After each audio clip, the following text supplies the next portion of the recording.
Welcome friends, welcome back to my channel. For today's video, obviously we're going to be talking about all the books that I read for the month of July. Now for the month of July, I did not read a lot of books, but I've read a lot of really great ones, which is the only thing that matters to me. Before we get into the video though, if you haven't already, please don't forget to hit the like and subscribe button. That way you never miss another one of my videos. Okay, so let's go over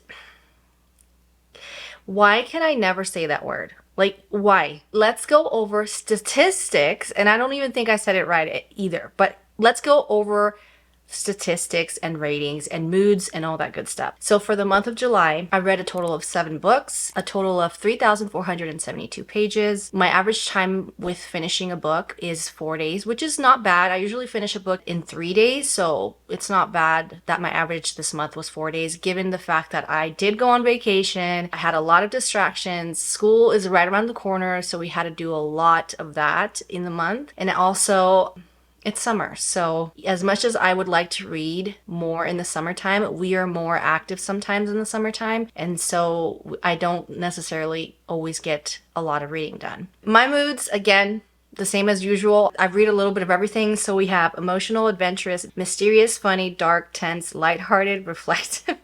So my biggest one was emotional. It looks like I read a lot of emotional books, a lot of adventurous books, and a lot of dark books, which again, I had a great time, so I'm not mad about that. 86% of my books were medium paced, so that could be the reason why I didn't read as much either, which 7 books still is a lot to me, you guys. I read YA fantasy romance, I read contemporary romance, I read a dark fantasy romance, and I read a thriller as well. Thriller slash dark thriller. I don't know, whatever you want to call it. I read that as well. My average rating was a 4.43 star. Like that, I mean, I almost feel like, sometimes I feel like, am I, again, like in my last couple of wrap-ups, I feel like, am I just being too easy with my 4 or 5 stars? But no, it's the feeling that I get when I'm reading the book, how much fun I'm having, what kind of emotions the book brings out in me, and also if I am thinking about the book constantly after I read it, and if I want to read something like that, I feel like those are the kind of things that determine whether I give a book a 4 and a 5 star. Okay, so let's start off with a banger, shall we? The first book I read for the month was obviously Reckless by Lauren Roberts. This is, again, another 5-star read for me, hands down. I loved it. I didn't really necessarily like where it headed. A lot of people were upset because the ending of it was a total cliffhanger, and the way that the story was going towards the end wasn't everybody's favorite. It's not my favorite either, but this is why there's a 3rd book in the series, okay? Because we're hoping, or at least I'm hoping, that it will be resolved then. I'm sure everybody knows this trilogy. This is the Powerless trilogy by Lauren Roberts. This is book 2 in this trilogy. I can't wait for the next one to come out next year. Again, we get more emotional attachments in this book, more of the love brewing, more of everything, and I absolutely enjoyed it and loved it. We still have the angst, we still have the banter, we still have the forbidden love, we still have the enemies to lovers, we still have everything that you loved in the first book, but more in this one and more emotional because of the things that go down in this book. I gave this a 5. I loved every bit of it. What more can I say? Chef's kiss all the way, okay? We love Kai. I hope this guy, the narrator, I haven't really looked into his other books. I don't know if he's narrated other books. I'm sure he has, but I hope he continues to narrate YAs because we don't need any spice in YA books. We don't. As long as the narrator of this book is narrating the books, okay? It's, you guys know. If you know, you know, okay? If you know, you know. Then I read When in Rome by Sarah Adams. I forget the name of this series. There's 2 books out right now, if I'm not mistaken, and they're cute, cozy, small-town romances that you just can't help but devour. This one I gave a 5-star as well. I had such a great time reading this, and the person that narrates this book, the male narrator of this book, is no other than Teddy Hamilton. I mean, come on. I love his voice, okay? If you know who Teddy Hamilton is and you know how many books he's narrated, his voice makes it every single time. Whatever. He could be reading dog shit, okay? And because of his voice, I'm hooked. I'm sold. I'm gonna get the book. I'm gonna listen to it. I'm gonna read it. I'm gonna buy it. And I'm going to read it again because of his voice. This one we're following Amelia Rose, who happens to be a singer, I think, who happens to be a pop star. She just is overwhelmed with how her life is going because she is famous. She kind of just wants to get away for a little bit. And so her biggest idol in this book is Audrey Hepburn, and she decides, I'm going to follow the way the film Roman Holiday was done. And I'm going to pick a part of the map, and I'm going to go to that town, and I'm going to just lay low for a little bit to like collect my thoughts and just take a breather from my career. And so she does that. She ends up going to Rome, not in Italy, but Rome, Kentucky, a small town called Rome in Kentucky. There she meets Noah, who happens to be a pie bakery owner. I don't want to really say a lot because this book is short. Just go into it blind because it's so good. It's so sweet. Even though it is a fluffier romance, at the same time it's not, because both characters are going through certain personal things in their lives that can be a little bit like on the serious side, but I loved it nonetheless. I just love the humor in this book as well. I love the way the beginning starts, and I'm not going to say how it starts, but I love the way the beginning starts and how they meet each other. I love that Noah is very stoic, brooding, doesn't want to admit he has feelings for Amelia, but can't help to deny that he does have feelings for her. Love this town. I love the people in it. I love Noah's sisters. I know that the next book in the series is based off of one of his sisters. I love how small and quaint and cozy this book makes you feel. The backdrop is amazing. It's such a great summer read. I highly recommend it. I had a great time. I actually read this because one of you guys commented in one of my videos saying that you just finished this book and that you absolutely devoured it and loved it. And that kind of made me and encouraged me to put it higher up on my TBR. And so I don't regret it at all. It was such a great time. I had so much fun reading this. I highly recommend this book, you guys. It was fun. Then I read A Novel Love Story by Ashley Poston. You know, guys, I gave this one a 3. This was the most disappointing one out of the month because I really love Ashley Poston's writing. I love the way her writing flows very well together. It's beautiful. It's lyrical. It's just what I like when authors do in a book. And also she has always had some kind of paranormal element in her books, but unfortunately this one was very boring to me. I gave it a 3 because I didn't hate it, but it's not, to me, it wasn't her best book. I loved The 7-Year Slip. I loved The Dead Romantics. This one just didn't hit. Even though the premise of this book and the backdrop was phenomenal. We're in a quaint, magical, small town where there's a brooding, grumpy bookstore owner. We have nice people that are basically characters from a book. Okay, you get everything a book lover wants in a bookish book. It just wasn't hitting for me. It was so boring at times, and I was just like, let's just get through this so that I can finish this book and move on to the next one. And that to me is not the best feeling. Did I hate it? No. Did I absolutely devour it? No. It's kind of neutral, which is why I gave it a 3. This one we're following Elsie Mayweather, who has been dumped by her fiance with his best friend. Okay, so every year her and her friend host this book club where they've met like-minded people across the states. Every year they come together, go to this small town in a cabin, and spend the entire weekend talking about the book that they picked for their book club, drinking wine, eating good food, talking about fictional characters. Like, what a dream that would be. However, this year, because everybody literally has to fly or drive or take a road trip to get to their destination, to get to this house, this cabin, this year nobody can make it. And because Elsie is going through such a turmoil in her life and her job, and she was just recently dumped by her fiance, she really needs to get away, and she really needs this little mini weekend vacation for herself. She decides to go by herself despite the fact that nobody else in the book club can go. As she's going, she stumbles upon this magical small town. Could be a magical small town based off of her favorite romance book series with the same characters in it. Who knows? But the story goes from there. It was okay. Again, like, sometimes it was boring to me. I just wanted to move on to the next thing. The love interest in here, I really didn't.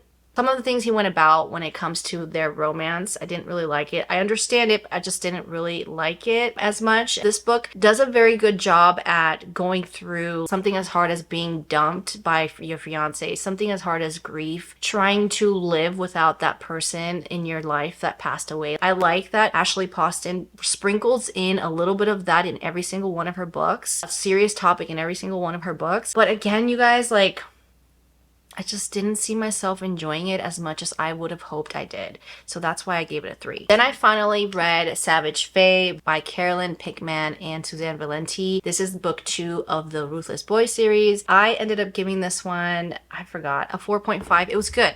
This series is a lot faster than Zodiac Academy. I'm really enjoying it. However, the books are so long that sometimes I just want to be able to read other books throughout the month. I enjoyed this one. I'm not going to say much about it. You already know what the series is about. Gave it a 4.5 just because there was something missing that just didn't give me that feeling of a 5-star. But other than that, I had a great time. I'm still enjoying the series. I started book 3 last month. I'm slowly chipping away at it just because, again, I want to read other things throughout the month as well. And I just wanted to take a little break. And then I read the first book in the Jack the Ripper series. These are historical. I would like to say these are dark. I could be wrong, but these are dark historical mystery with a little hint of romance. Okay? At least the first one is. I freaking enjoyed it. Before I get into details, let me show you what book I'm talking about, right? Stalking Jack the Ripper, of course, by Carrie Maniscalco. I don't know if I'm saying this right, you guys. I'm so sorry. Yeah. Okay, again, historical dark-ish mystery with hints of romance in it. Ugh, so good. Go into this blind, just read the back. Read the little blurb of it, and that's it. Don't go into Goodreads and read the whole synopsis. Go into it blind because it was so good. Listen to it on audio because the person narrating this book does a phenomenal job with her accent. I mean, I feel like I'm immersed in the 1800s, in the Regency era, where everybody wears these like corsets and very uncomfortable dresses, and there is a killer lurking around, and our main character is trying to solve that mystery. So in this book, we're following, oh gosh, why am I always the worst in the world with names? Audrey Rose. We're following Audrey Rose, and in this era, obviously women are not taken serious. They're meant to just look pretty, and that's about it. They're not meant to have an education or do anything like that. She is fascinated with the human body and blood. She's got a little bit of a dark sense of humor, and I'm here for it. I love it. She's a little morbid too. She is fascinated with how the human body gets dissected, how the blood spills over it. Just everything about this book is very descriptive. The first couple lines in this book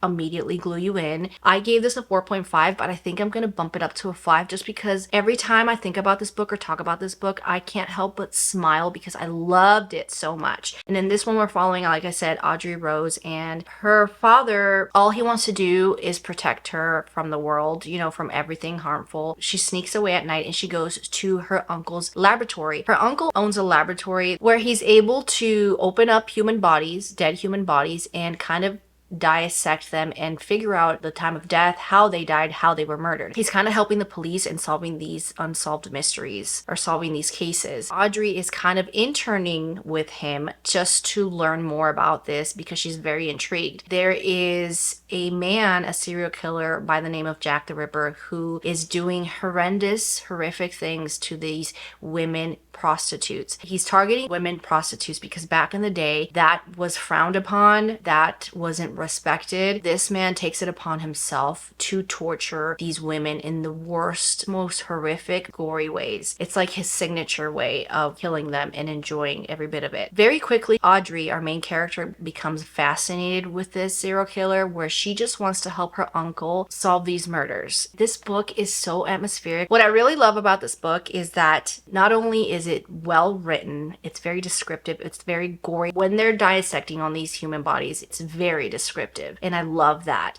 It gives it a darker tone to the book. Like, it's mysterious, it's spine chilling. It is so atmospheric. We all know that I love the fall. The fall is my favorite time of the year. And when I opened this book, I was immersed in this world. It starts in the end of August and it goes from there. It happens in the fall season and it's just so atmospheric. The vibes in here are dark and gloomy. This is the kind of book that I would recommend in the fall where you just cozy up on a rainy day with your cozy blanket and your PJs and you're reading in front of a fireplace with a hot cup of tea or a hot cup of coffee. It is the perfect book for the fall. It is so atmospheric and it's just perfect. Okay, it's very gory. The scenes are described very vividly, and that's another thing I love about it so much. In the meantime, though, as she's helping her uncle, she also realizes that he also has another student joining them by the name of Thomas. And Thomas is very ballsy in a way to where he has no filter. He is a very bold flirt with her, and I love it because she's very proper. Back in the day, you are not allowed to flirt with a man, or you are not allowed to even wink at them or do anything like that because it's frowned upon. And the fact that this man is very bold and a little bit aggressive in a way to where it shows her and tells her how he feels about her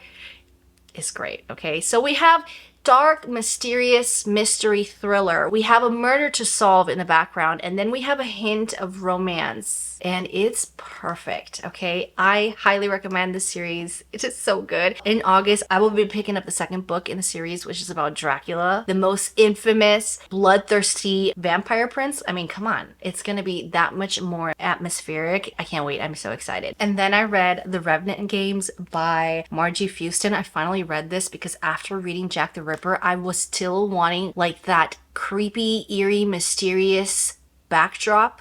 And this was so good. We have humans, we have vampires, we have witches. Vampires and witches don't get along. This is another 5-star. This is a YA fantasy with a slight hint of romance as well. And it was so good.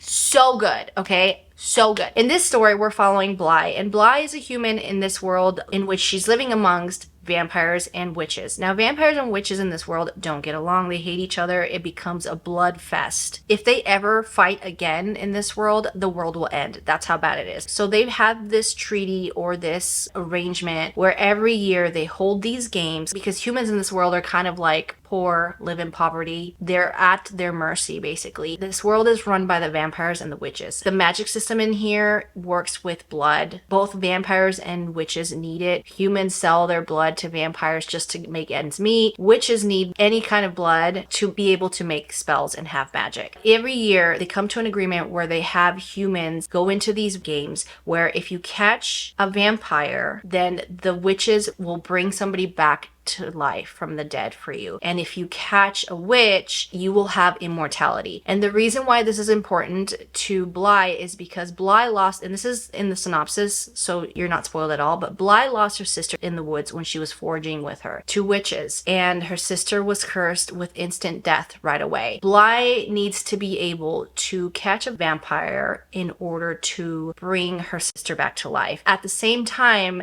her best friend slash love of her life at the moment is also cursed with death. And so if she brings the vampires a witch, he will have immortality and he will avoid his fate. She decides to play both sides. Her and her best friend decide to play both sides so that she can have her sister back and her best friend slash childhood crush. The story goes from there, but this is so good. I loved it. It's atmospheric and it is emotional because it's also about forgiving. It's also about acceptance. It's also about love. I don't want to say much, but this is so good. I highly recommend it. I know I'm being so vague, but I don't want to say a lot. I shared a little bit more of this on my Instagram, but the feelings that I got reading this book were just so good. It's very action-packed. It just throws you right into what's going on right off the bat. There's not a lot of world building. The magic system is almost non-existent. There is magic, but it's very self-explanatory. It's easy to get through even though it's over 400 pages. Just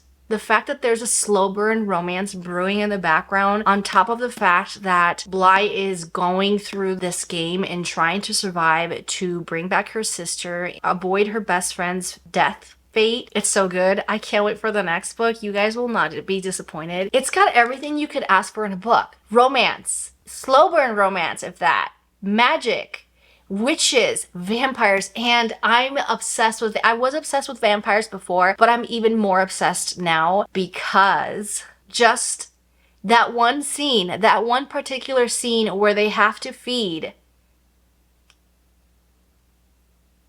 is just so good. You don't need steam when you get to that scene. You don't need steamy anything when a vampire has to feed because it's very seductive. It's very slow burnish. It's very sexy. Like, this is a YA. I can't believe those words are coming out of my mouth in a YA, you know? So yeah, even though I don't want to tell you anything else, I'm like, it's at the tip of my tongue. Please read this. This was so good. This was exceptionally good. You have to read this, please. And when you do, come back and tell me all about it, okay? Let's talk, because I have so many other thoughts that I want to say, but it will spoil things. So I'm keeping it very, very bland. And I also think that you shouldn't even read much of the back. I've already summarized it enough for you to have a great time and be surprised and wowed and shocked, and also ends in a cliffhanger. People were upset about that. I wasn't, because it just makes me look forward to the next book. That's it. For the last book of the month, I wanted to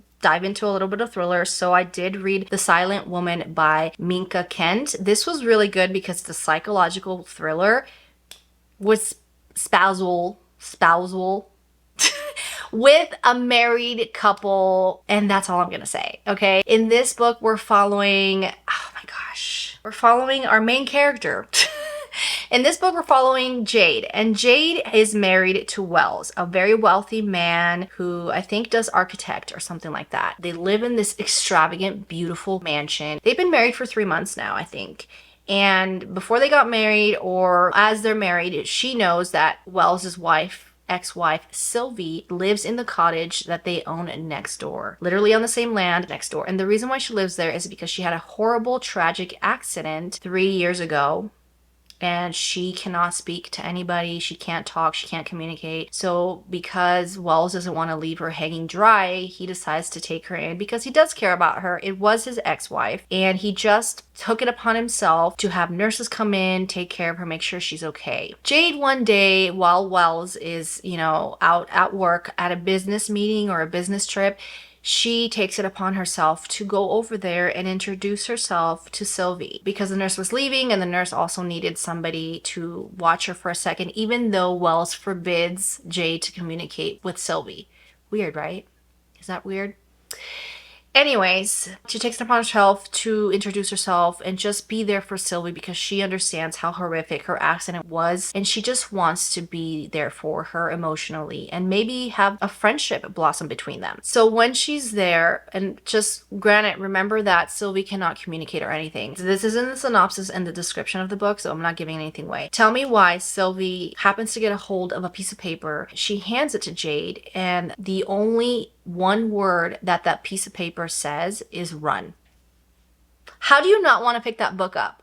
Like, how is this woman who cannot speak, cannot show emotion, cannot communicate, she's basically like non-existent. She's just physically there, but her emotions and her brain are not there emotionally to communicate. She hasn't spoken to anybody, doctors, therapists, psychologists, psychiatrists, anybody in 3 years. But she takes it upon herself to say one word to Jade, a stranger, to tell her to run. I mean, that gives me goosebumps because that is so freaking scary. This book was fun. I had a great time. It kept me hooked throughout the whole thing. I gave it a 4 though because it was very predictable. And even though I'm not the kind of girly that doesn't faze me, but it was so predictable to me. I was waiting for something else to happen. Another plot twist, another twist, a twist, please. But to me, it didn't, and it was very predictable, and so that's why I gave it a 4. I still had a great time reading it though. I read this book in a day and a half or maybe less.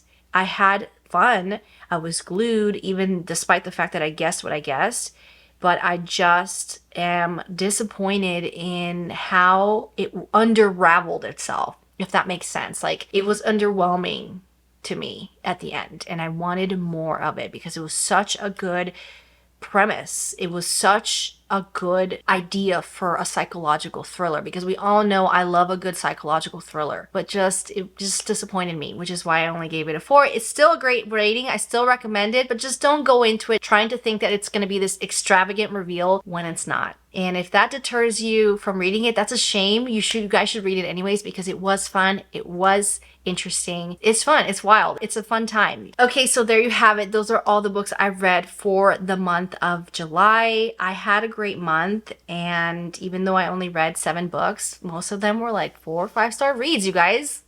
Like, I'm happy about that. And the main reason why I didn't read more is because I'm in this emotional state in my life where I'm still reading Kingdom of Ash. I'm halfway through it, and I've been putting that book down, picking it up, putting it down, picking it up, hating some of the things, loving some of the things, feeling emotional because it's gonna end, then feeling like I need to finish it because I want to move on, but then I don't want to move on. It's like this, okay?